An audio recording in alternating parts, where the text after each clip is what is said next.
Today we have a very special guest, Hiremath, with us. 5 years ago, she wrote a book on library sciences, and later on, that book was translated by U.S. Department of State in Uzbek, the language spoken in Uzbekistan. And later on, she was invited to go to Uzbekistan by U.S. Department of State. We are going to talk to Uma about her experience in Uzbekistan, how exciting it was, how it all happened, and then we will talk about her life, how she got into library sciences. Uma, welcome to our show. Thank you, Pendra. Pleasure to be, actually a pleasure to invite you to my library. Excellent, thank you. What a wonderful library this is. Isn't it? Yes, absolutely amazing. And later on after this interview, we are going to take a tour of the library, and I will ask you to just tell us a few things about this library. I'd be delighted, but just to get your audience excited, I do want to say that this is one of the 1,000 must-see places listed for Massachusetts. Really? So you can put that off your bucket list. Oh, excellent. Yeah, I mean, I just saw that the building outside, and Yes, it's just absolutely incredible. It's an old historic. And how it has been really transformed to such a wonderful place. I think it has all happened in the last 7-8 years or so. Actually, the place that you're sitting right now is the main reading room, which has not changed since 1883. The part that has changed is where we're planning to go, a little afterwards, which is the garden behind, Sure. which had been completely overrun over the last 100 years. And over the last 6 years, we have slowly been bringing it back to its original glory. So now this is Ames Free Library in Eastern Massachusetts. that's correct. And as you were telling us off the camera about this was really started by Ames. It's the Ames family, and I was joking with you that all it takes is one bright idea and then the 3 generations are taken care of. Yeah. What the Ames family did was develop shovels, just shovels at the right time. So they needed shovels for the Civil War, they needed shovels during the making of the railroads. That's all it took. And they also perfected the art of folding the shovels so that it could be stuck in people's backpack. Sure. And it just became a convenient item that everybody needed. So at one point in the 1800s, pretty much every shovel that was produced had the little Ames chap on it. Here in the U.S. Yes, so Okay. it was the Ames Shovel Company. And the factory was right across from this library. The good part is, a lot of people can become wealthy and can just hoard all the wealth. The Ames family is very special in the sense that they were philanthropic. So they have, given to the schools, they've built churches, they built this library as a public enterprise. So it's benefited generations of the community. And also off the camera, you were telling me that Ames was also involved with the Broadway in New York. One of the Ames, it's quite a large Sure. family. Okay. One of the Ames is Winthrop Ames, who is supposed to have organized Broadway at the turn of the century. So the garden that we'll go to is something that he built 102 years ago, and built a little stage so that when he brought his friends over for the weekend, they could practice the plays on the stage in the garden. And it's... And that house where is the next to, that's also a fully that's- functional house. And It's Queeset House. It's called Queeset House because Winthrop Ames lived there. But for the last 1 year, since April of last year, we have opened it up as an extension of library services. Sure. We call it the Learning Commons. This is a new trend in library services, as all of us who are here are aware. Books are beautiful objects, but people are going more and more into the whole tech world and e-books and technology. So we're using Queeset House now as an extension of future library services. So it's a place where we have 3D printing workshops. We have the Oculus Rift for 3D immersion. The kids love it. Sure. We have about 400 games that they can play, Minecraft being the most popular. Sure. And Upendra, when we were growing up in India, the place that you met strangers and felt comfortable was the old Chai Ka Dhaba. Sure. You'd sit in the dhaba and you'd chat and chat half the night away. And I find in the United States there are less of those places where you can meet with strangers and feel comfortable.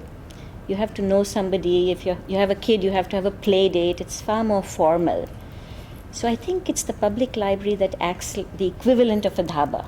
Sure. You know, people are sitting here reading a newspaper and they look across and they start chatting with somebody across, and I just love this whole institution. So Excellent. We are going to come back to this. yes. So now let us come back to these are the books we are going to talk about. Yes. So this is the first book which you wrote about. This this is Reference and Information Services in the 21st Century, and it's we're now on our 4th edition. But it was real happenstance. I was not, as you know, a librarian right from the get-go. Yeah. But when I went to library school in 2000, my professor at the time was interested in writing this book. She had been offered this chance, and she didn't want to do it on her own, and I was just graduating, and we had sort of clicked, and so she offered me the co-authorship. Sure. And so we started writing this thing together, and it's just taken off on its own. As I said, it's on its 4th edition. Sure. And so now we're coming back to this one, the Uzbek translation. So how this happened? This part of it. So this earlier in the year, I'd gone back home to Secunderabad to meet my old father, and came back in, what was it, February, I think? Secunderabad in Karnataka, right? No. Secunderabad is Andhra Pradesh. Andhra Pradesh, okay. I'm originally from Karnataka. Okay. But my parents settled down. I'm glad you corrected me. In fact, it's Telangana now, so even that's wrong. Okay. Okay. But it was so strange. I got back from India, and after these journeys, you're completely exhausted. So I hadn't even checked my email through the trip. I didn't want to think about work and the whole bit. But I come back and I start going through my email, and there's this very unusual letter from the State Department saying they've translated our book, 800 copies of this book in Uzbek, and that they would like me to go to Uzbekistan, and there's an international library conference in April, and so I should go there and present the book around Tashkent and Fergana and Samarkand. And I thought it was a joke. Okay, yeah, sure. It was so out of the blue. But when I gave them a call, and it turned out this was something that they really wanted, and then they sent me the formal letter and the description and the whole bit. But it was like, it was, as I said, we had about 28 days to get visas and so on. Till the morning of my departure, we still hadn't got the visa, so I wasn't sure if I was going.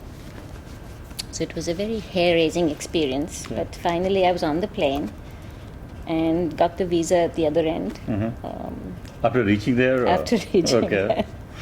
So I was a little Did nervous. It make you nervous? I was nervous right through. Okay. Because, as I said, I was not sure about what was facing me. And when I spoke to my co-author, who had some experience in the past with similar stuff, nothing quite like this, she didn't go, so it was just me.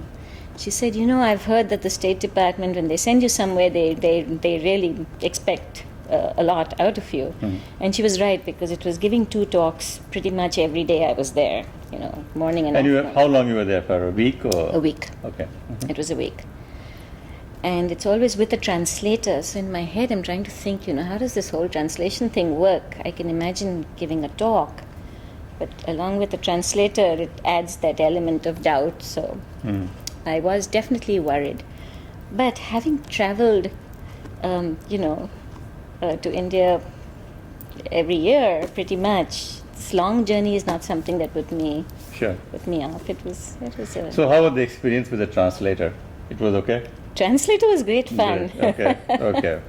He's a very sad looking poet who came alive when he was translating. So the first day, I'd turn to him and I'd say a sentence and he would translate, and it was slow going. On day 2, I would look at the audience and I'd say, there are 8 types of reference. And then I'd look at Azam, and Azam would go, he'd go on for 5 minutes, and I'm saying, Azam, are you telling them your life story over here? Because I didn't say that much. Very sweet gentleman. So he said, "Don't worry, I know your talk now. I can give it for you." So. Okay. Now Uzbekistan. The Indian movies are very popular. There's not many Indian people there in Uzbekistan. No, very few. It's the only country I did not meet another Indian Really? throughout my entire stay. It's the only country I have not met another Indian. But the people were so warm, so warm. They, as you said, have grown up on Bollywood. Sure. So every 10 steps I'd be walking and I'd have this group of people saying, photo, photo, photo, Indian, Indian. And, I was also traveling with this entourage of guide, translator, chauffeur, and they'd say, no, she's American. And they'd say, no, Indian, Indian. So I was in my head, I was thinking I should maybe dance around a few trees just so that the stereotype is kept. Now, so when you were traveling, there as a guest of the U.S. State Department, what was your dress? Like Indian, American? No, I was definitely suit. It's a suit, yes, right. But it's still... But I'm a big believer in East-West combinations. Even if I wear a suit, I always take I try and take a scarf or Indian jewelry. So it's still people there in Uzbekistan were able to figure it out that you were Indian. Yeah. And, very much. Very much. Yeah, Okay. there's always no doubt about it. Okay. Any interesting experience there while you were there? Hey, of course. It's Something you can say. I have to say, because I know most of our audience is Indian, Sure. and it was so rewarding. I would highly recommend people to go to Uzbekistan because a lot of our history comes from there. When we went to Fergana, that's where Babur was born. That's Babur's birthplace, Sure. is the Fergana Valley. So up in the university, there was this row of rulers, and I said, hey, that's my guy, that's Babur. So the names are very familiar. There's lots of connections. Timur, Timur the Lame that we call in India is, Sure. the nightmares. Sure. Up in Samarkand, Timur is like statues of Shivaji, this big, brave person up on a horse, always in glowing terms. It's, Timur's Square, Timur's Center. And I was wearing a Kashmiri jacket that day. I was standing in Timur's tomb. And he had this elaborate system of tunnels that came under the city, where his generals would be on their horse. They could actually gallop right through these tunnels and come out into his war room. And I was standing there in this jacket, feeling this chill, saying, I'm standing here hundreds of years later in a jacket that I probably would not have been wearing, which looks very much like the Samarkand embroidery. Right, Everybody assumed it was from Samarkand. If this man had not been sitting in this war room and planning the destruction of India and the rape and the pillage, so it was a very strange and wonderful feeling of just making connections between the past and the present. And because there were all these books that after the talk I had to sit and sign these books, and there were these long lines of people, and I'd be saying, what's your name? And they'd say, Mehbooba. And I'd say, oh, doesn't that mean love? And they would be completely surprised, saying, how did you know? I said, So there's so many connections, and they have this glorious bazaar called the Chorsu Bazaar. It's supposed to be the crossroads. And just last week, when I had to give a talk about Uzbekistan in the library, I'm pointing to this picture of Chorsu Bazaar, and I'm saying, oh, Chaurasya. You make, even the words have sort of changed. Similar, yeah.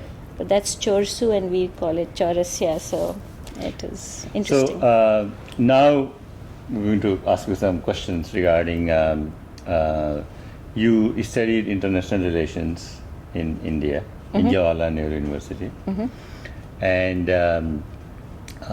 then you came to US, right? That's correct. And then when did you switch to library sciences, and how the transition happened? Oh gosh.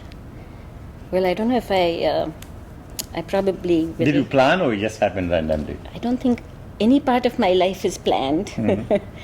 But international politics is what I studied when I came to do my doctoral studies at Pittsburgh. And I defended when I was about 8 months pregnant with my first daughter. And after she was born, the whole concept of teaching, because my husband is also a professor and He's at UMass Boston, right? he chairs the physics at UMass Boston. Sure. But trying to get tenure track together as two faculty members, as you know, is not a easy task, and it's very doable, and lots of great people have done it. Sure. But I'm not a great person. I think I like a more relaxed life. And so, in my wisdom, after I had my second daughter as well, and decided not to go back into academia because I'm really not I hated giving lectures to undergraduates. I loved teaching graduate students, but undergraduates, facing 60 of those kids who are chewing gum and putting their feet up and are least interested in what I'm saying was always a very intimidating prospect. And after the kids were born, that little bit of motivation also went. So at that time, the New York Public Library was advertising for trainees, and I didn't, I've been in a library all my life, so I said, let me try it out. So it was supposed to be a trial. And then I fell in love with the place. I just fell in love with the whole institution. As I said, there's such a sense of community in public libraries over here. Sure. That, so now, a question about the libraries, that how digital technology has really completely changed our lifestyle and reading habits and everything. So, has it changed yours, Upendra? To some extent, yes. Still, I read the books. I'll prefer to read the real books. But in terms of reading magazines, you just scroll. Or reading newspapers, right? Or even watching the program. So right. It's a very very digitalized. So we are becoming much more digitalized. So in that context, how do you look at the future of libraries? I guess you have to distinguish what you mean by which kind of library. I think academic libraries have gone pretty much 80% digital. I think public libraries are more than repositories for books. Public libraries, I think the emphasis is on public. This is a real community space. We had over 1,000 programs in the library last year. In 1 year? In 1 year. And the way I think of this library is that if somebody comes in and says, I'm interested in flower arrangements, can I get a book on flower arrangement? Right. I immediately turn to them and say, are you a gardener? Are you a good flower arrangement person? And if they have any kind of ability, I say, hey, why don't you come and give a talk at the library for an hour? And that's the way we have programs. And we have just taken off with programs because to me that's one way of sharing your skills. Sure. And we're becoming such an isolationist society in the United States. I think this kind of an institution is integral to bringing the community back together. So now in terms of the visitors to the library, do you have any data that whether the visitors number has increased or decreased? I live on data, so let's see. In terms of visitors, we've increased. We have over 120,000 visitors a year, and this is a small town of 23,000 plus. Yeah.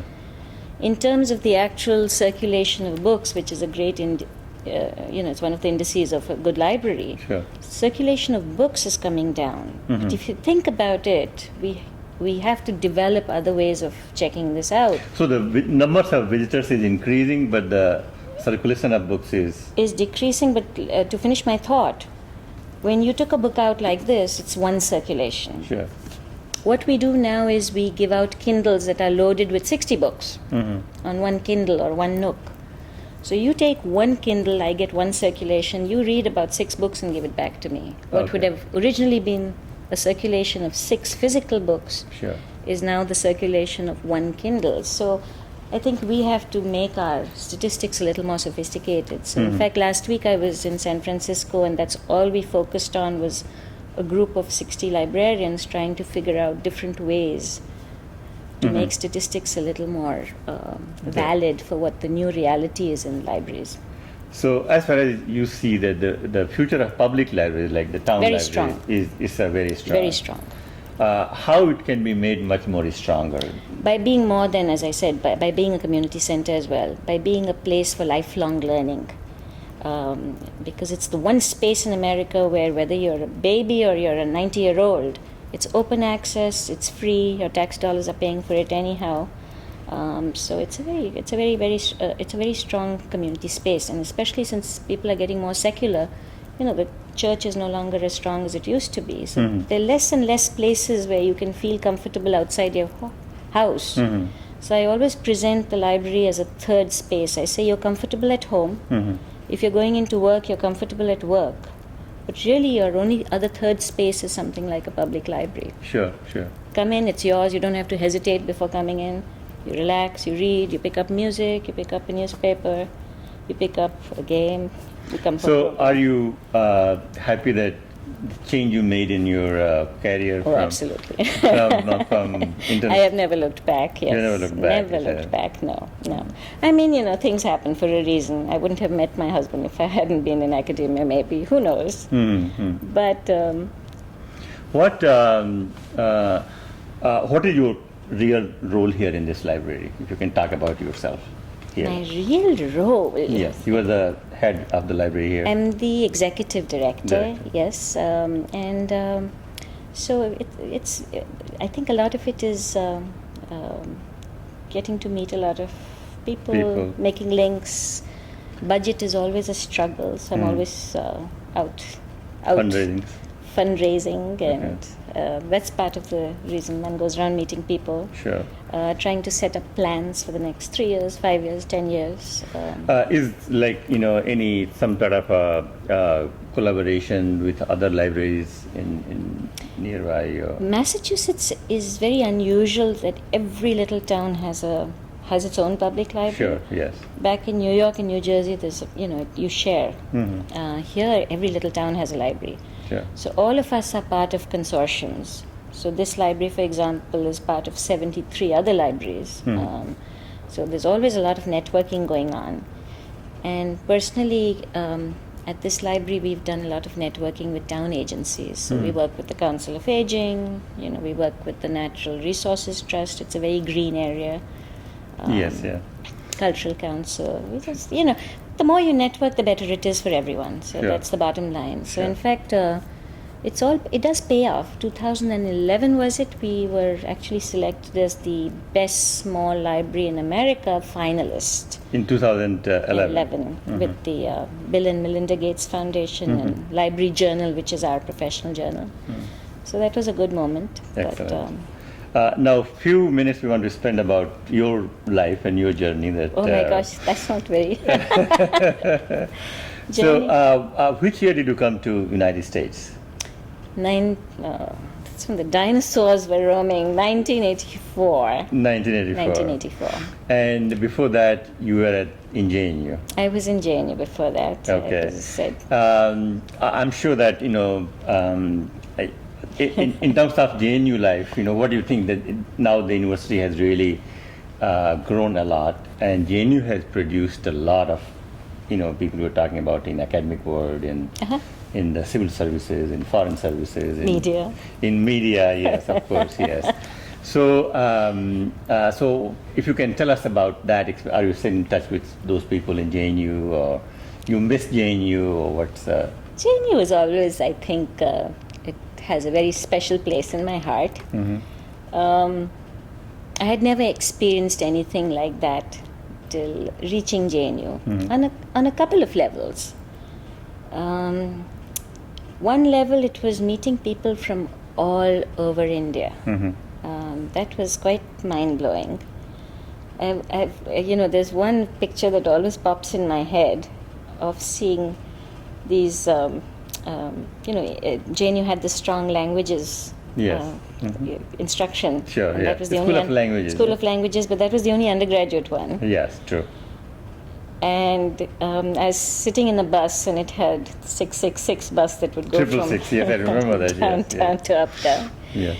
And they were all these lovely young South Indian girls in this patu padwai, the old traditional silk skirt, the thing over there, nicely oiled hair, big bindis, and they're chatting away in Russian. I said, this is the good, I was just smiling to myself and saying, this is sort of the magic of JNU. It's Yeah. The reason I just thought about this one to ask you about, because earlier when we started the interview, you mentioned about chai dhabas. About the chai, the chai dhaba. Chai dhabas. And Yeah. Oh, that was the other I think, the JNU was very, has a very good culture of that. And that was one of my first experiences in JNU, is the chai dhaba. chai dhaba, right, yes. I mean, I used to fall asleep at 9 o'clock at night, wherever I was. And JNU stayed awake till 1 o'clock at night, and everyone sat outside drinking In those lawns. chai on the lawns. And I had just met. That's the other interesting part of JNU, is that urban and rural meet all the time. Whereas otherwise in colleges, it's you're sort of stratified in India in a lot of ways. Sure. And JNU is one place where the stratifications just, crumble, and Sure. you're all very great friends Sure, for yes. doing everything. And there was a group of us sitting there having chai. I didn't even like chai, but to be part of the social Yeah, chai, dynamic, yes. I had to have chai. Sure. So I'm wincing and I'm having this tea, and this person sitting next to me, he casually picks up my chai and takes a sip, and he's got all this pan. And this pan floats in, and then he gives it back to me, and I said, oh my gosh. But I didn't want to be rude. So I sort of closed my head a little and had a chai, but I still remember that as being my Excellent. initiation into JNU life. Well, Uma, thank you very much for this round of the interview here. So, Uma, tell us the history of this the water fountain. So, Pinder, what I'm standing in, 6 years ago, this was forested area that looked like that. Yeah. But you could see bits of, mortar and stones over here. So there was a 102-year-old garden hidden under all that wooded area. And so the last 6 years, the library has been clearing it away, and we found this whole reflecting pool. The fountain was missing, but down the road from this library in Easton, there is a small Jesuit college called Stonehill College, and they've got a great big warehouse. And I'd gone there to get some tables and chairs and ended up seeing this fountain and grabbed it. So this is good old. I have no idea. This garden itself is about 102 years old. And this was, again, I mentioned Winthrop Ames, the Broadway producer. That's the stage he built so that he could practice with his friends. So the center part of that stage still has the old wood from the turn of the century. How old is that? 1854 is when he built the house, so it was soon after that. He came a little later. So, turn of the century. And I don't know if you can catch Quisat House next door, but that's where we are having our technology commons and our community center. So altogether it's like a little campus with the library, the garden, and the learning commons. And I invite the Indian community to come to Easton and have a look at this place. It's really worth a visit. So, tell us about that house. That's the one I've mentioned that we have turned into a learning commons. So we do technology programs there, all sorts of programs with a focus on technology. So the kids come there to make podcasts and their own films and anime and manga, and the adults come there for knitting and quilting and beading, and we have a series of lectures. So it's an interesting place. It's got 17 rooms. Every time we get a grant, I open up one more room. So right now we have 6 rooms that are available. And this is also used for residents in living or something like that? No, but at the moment we're experimenting with authors in residence. So we have an author who's coming in from the Ozark Mountains. She's a children's author. She's written more than 30 books. Her name is Kate Kleiss, and she's absolutely lovely. And so she's going to be staying in the 3rd floor of that house for 1 month. And she'll give writing classes and read out to the kids. And it's just going to be a different aspect to community life. So if you think about it, Upendra, in this Quisat garden that we're sitting in right now, this used to be a beautiful garden 102 years ago. It had 5 gardeners. It looked very much like it did now, I'm sure much nicer. However, it just went to ruin. And 6 years ago, if you wouldn't have been able to come into this space. It was completely wooded, full of trees that had fallen, poison ivy. It's just a complete jungle. But there were little bits of stone and mortar that you could see through all this jungle. So we knew there was something over here. And local residents would call it the secret garden. So when the library acquired this space for parking space, we decided to go ahead, and the town was very generous about giving us a grant, and so we started the first phase of just clearing out the forested area. And 6 years later, after 3 phases of restoration, this garden is once again a very spectacular place that has become sort of the go-to place for people. So the kids come here for their prom pictures, for their high school year, photographs. There's bridal parties and sweet 16s and bar mitzvahs, and so it's becoming quite the center of town. So Uma, before I let you go, Yeah. again we want to end this wonderful interview with your trip to Uzbekistan. Anything you would like to say about your experience there? All I can say is, Upendra, it's always great to travel because you're so much more alert to what's going on around you. A high point of my visit, I think, to Uzbekistan was a silk factory and a paper making factory that I went to. You wear silk in India all the time without giving it a second thought. And it's the first time I'd gone through it step by step, and it's such a labor-intensive, labor of love kind of process that I'm never going to wear silk again and take it lightly. And after the whole tour was over, and I bought this beautiful scarf, which is, their traditional design is ikat, which in India we're very fond of the same thing. This geometric ikat design. And the guy said, I had gone to Jaipur for 2 years to pick up the art of making silk. So that was a good feeling. Excellent. Uma, again, thank you very much for your time. All right, It was really Upendra. lovely to talk to you. Thank you.